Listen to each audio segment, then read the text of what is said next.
तो guys video में आगे बढ़ने से पहले आप लोगों के साथ शेयर कर देती हूँ। ये मैंने वेलवेट का बहुत ही खूबसूरत कॉर्ड सेट पहना है जिसका शॉर्ट कुर्ता है, साथ में नीचे इसमें प्लाजो है। ये इसकी फुल लेंथ फोटो है, काफ़ी रीजनेबल रेट पे है और जो इसका फैब्रिक है वो भी बिल्कुल बहुत ज़्यादा वार्म नहीं है। आराम से आप इसको फरवरी मार्च तक कैरी कर सकते हो, पहन सकते हो। तो इसका लिंक आपको कमेंट सेक्शन में पिन मिल जाएगा, आप वहाँ से जाके बाय कर सकते हैं। और अब जो खबर मैंने कल रात को सुनी, सोशल मीडिया पे बहुत सारे लोगों ने इस चीज़ को कवर किया है और उसी के माध्यम से मेरे तक भी वो न्यूज़ आई है। आई हैव नो आइडिया कि इसमें कितनी सच्चाई है और ये कितना झूठ है, क्योंकि वक्त आने पे डेफिनेटली अभी चीज़ें बहुत ज़्यादा फ्रेश हैं। तो इन चीज़ों की जितनी भी कहते हैं ना ऑफिशियल डॉक्यूमेंट्स हैं वो हमें समय आने पे ही देखने को मिलेंगे, क्योंकि हर किसी चीज़ की एक प्रोटोकॉल होती है ना, और उस प्रोटोकॉल को डेफिनेटली सबको फॉलो करना भी चाहिए। तो अब ये पता चला है कि अभी तक तो हम एक पिता की ही बात कर रहे थे कि उनकी बेइज्जती हुई है, उनकी बदनामी हुई है, उनकी प्रीवेसी ब्रीच हुई है। लेकिन अब जो समझ में आ रहा है और अब जो सुनने में आ रहा है, वो सुनने के बाद तो मैं और भी ज़्यादा सोचने पे मजबूर हो गई हूँ कि ये हो क्या रहा है और क्यों हो रहा है। अगर इस तरीके की एक्टिविटी को कोई अपनी जीत बोले या फिर अपना इंसाफ बोले तो ये इंसाफ नहीं होता, इसको रिवेंज कहते हैं। और अगर सामने वाला इतना गलत था तो आज आप क्या कर रहे हैं? आप जिस तरीके से रिवेंज ले रहे हैं, आज आप भी वही गलती कर रहे हैं।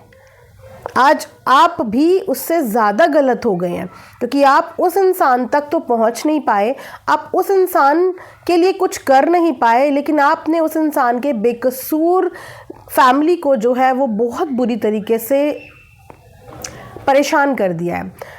अब जो चीज़ पता चली है, अगेन मैं बोल रही हूँ कि मैं इस बात की पुष्टि नहीं करती, अभी मैंने सोशल मीडिया पे ये चीज़ें सुनी है कि जो कंप्लेन हुई है, आप सब सोच रहे होंगे कि जो पेरेंट्स हैं वो इतने डरे हुए सहमे हुए क्यों हैं और उनकी जो बेटी है वो अपने पेरेंट्स के साथ क्यों नज़र नहीं आ रही है।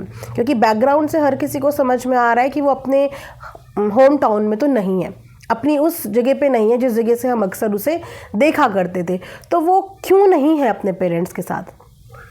अब इसकी वजह भी पता चल गई कि एक कंप्लेन जो वहाँ पे लिखवाई गई रात के अंधेरे के बाद अगले दिन के उजाले में, उस कंप्लेन में फैमिली वालों के नाम लिखवाए गए हैं। उस कंप्लेन में पिताजी का नाम है, उस कंप्लेन में बहन का नाम है जो कि एक शादीशुदा बहन है, जो कि अपने मायके शायद कुछ समय बिताने के लिए आई होगी, जो मायके कुछ समय बिताने के लिए आई होगी, और वो बहन प्रेग्नेंट भी है।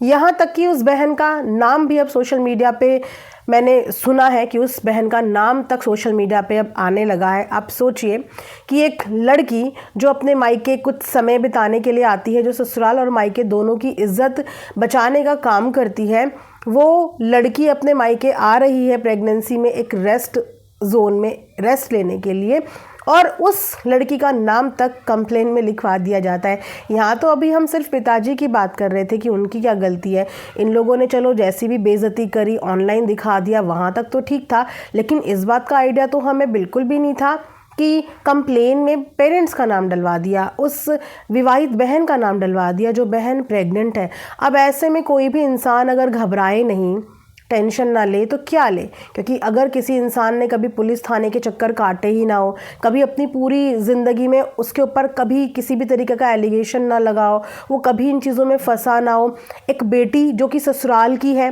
जिसका बच्चा होने वाला है, उसके ससुराल के रिश्ते ख़राब हो सकते हैं, उसके ससुराल वाले अपनी बहू को घर से बाहर कर सकते हैं, उसका पूरा कहते हैं ना पूरा घर संसार सब कुछ ख़राब हो सकता है, क्योंकि उस पर उसका नाम है। और इस कंप्लेन के बलबूते पे यहाँ तक भी सुना है सोशल मीडिया पे मैंने कि उस कंप्लेन के बलबूते पे ही उसके पेरेंट्स को बार बार फ़ोन करके ये बोला जा रहा है कि अपनी बेटी को ना आने देना है, ना एक बेटी से मिलना है। मतलब ये कहाँ का न्याय है? क्या आप लोग इसको इंसाफ कहते हैं? कौन सा लॉ और कौन सा इंसाफ ये कहता है कि आपको तभी इंसाफ मिलेगा जब एक माँ बाप से आप उनकी बेटी को दूर कर देंगे और आप उन माँ बाप को स्ट्रिक्टली बोल देंगे कि आपकी बेटी आपके घर की दहलीज पे नहीं आनी चाहिए, और अगर आपकी बेटी हमें आपके साथ दिखेगी तो फिर आपकी कंप्लेन है, तो आप सोचिए हम आपके साथ क्या क्या कर सकते हैं। इतना दबाव, क्या ये दबाव लॉ के अंदर आता है? क्या वो इतनी बड़ी क्रिमिनल है? क्या उसने इतना बड़ा क्राइम कर दिया है कि उस क्राइम की वजह से वो अपने पेरेंट्स से भी नहीं मिल सकती, वो अपने घर भी नहीं आ सकती, वो उनसे बात भी नहीं कर सकती? मतलब ये सारी चीज़ें सुन के तो मैं बहुत शॉक्ड में हूँ, क्योंकि आज तक किस पेरेंट ने अपने बच्चों को छोड़ा है? किसने छोड़ा है? बड़ी से बड़ी गलती करते हुए यहाँ पे हमने बहुत लोगों को देखा है, लेकिन उनके पेरेंट्स तो अपने बच्चों के साथ डट के खड़े रहे। और आज भी आप लोग देख लीजिए कि वो पेरेंट्स आज भी अपने बच्चों के लिए लोगों के घरों में रात तक पहुंच गए, रातों रात पहुंच गए। उन्होंने अपने बच्चों को अपने से अलग नहीं किया, उन्होंने अपने बच्चों को घर से बाहर नहीं किया, उनके ऊपर किसी ने कभी ये प्रेशर नहीं डाला कि आप ये कंप्लेन लिखिए कि आज के बाद आपका अपने बच्चों से कोई रिश्ता नहीं है और आपके इर्द गिर्द वो देखने को नहीं मिलेंगे। क्या किसी भी माँ बाप को ये सब चीज़ें लिखवाना अंडर प्रेशर, उनके बच्चों से उन्हें दूर कर देना, ये सही है? वो भी एक औरत को, वो चाहे कितनी भी गलत हो, कितनी भी गलत, लेकिन आज जो चीज़ें करी जा रही हैं वो चीज़ें एक्चुअली में इंसानियत नहीं है। वो इंसानियत नहीं है। अगर आपको फाइट करनी है, लड़ना है, तो लड़िए लीगल, अपने लीगल राइट सबके पास है और उन लीगल राइट के अंतर्गत आप डंके की चोट पे लड़िए और फैसला कोर्ट करेगी, अदालत फैसला करेगी और अदालत निष्पक्ष होती है। वो सबूतों के आधार पे चलती है, सही गलत के आधार पे चलती है। क्या उनके फैसले में विश्वास नहीं है? क्या उनके फैसले में विश्वास नहीं है कि उससे पहले ही फैसला हो चुका है कि एक बाप अपनी बेटी से नहीं मिलता और एक बेटी अपने बाप के घर नहीं आ सकती? पहले ही सारे इंसाफ करके बैठ गए।